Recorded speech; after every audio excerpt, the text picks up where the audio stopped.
আজকে প্রথমত ZP অ্যাপসটাকে open করবেন। ওপেন করার পরে এরকম একটা পেজ আসবে। পেজ আসার পরে অ্যাড ফান্ডে ক্লিক করবেন। অ্যাড ফান্ডে ক্লিক করে এখানে অ্যামাউন্ট মিনিমাম 500-এর উপরে 600 কিংবা 700, 600 লিখুন।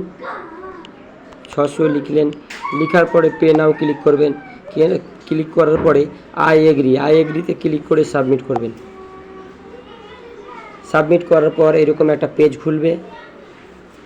এই পেজটা খোলার পর নিচে দেখুন স্ক্যান কিউআর, এখানে টাচ করবেন। এখানে টাচ করার পরে এটাকে স্ক্রিনশট করবেন। স্ক্রিনশট করার পরে মিনিমাইজ করে এখানে বেরিয়ে যাবেন। বেরিয়ে যাওয়ার পরে আপনি ফোনপেতে যাবেন। ফোনপেতে গিয়ে ফোনপে খুলবেন। খুলে উপরে স্ক্যানে ক্লিক করবেন। ক্লিক করার পরে উপরে গ্যালারি আছে, গ্যালারিতে ক্লিক করবেন। ক্লিক করার পরে এই যে স্ক্রিনশটটা এখানে আসবে, নিয়ে নেবে। তারপরে এখানে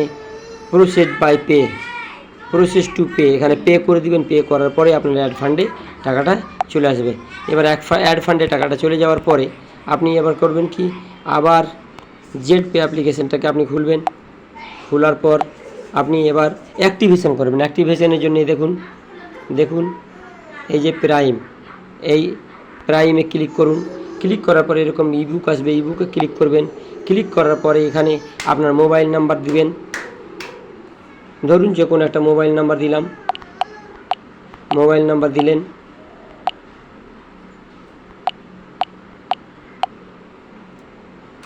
দেওয়ার পর সঙ্গে সঙ্গে এখানে নাম আসবে, এখানে সিলেক্ট করবেন। এখানে প্যাকেজে আপনি 599 টাকা সিলেক্ট করবেন। সিলেক্ট করার পর আপনি অ্যাক্টিভেশন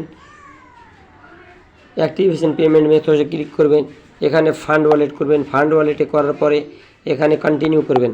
কন্টিনিউ করার পরে এখানে আপনার কি করবেন, এখানে আপনার 4 সংখ্যার যে পাসওয়ার্ডটা দিলেই আপনার আইডি অ্যাক্টিভ হয়ে যাবে।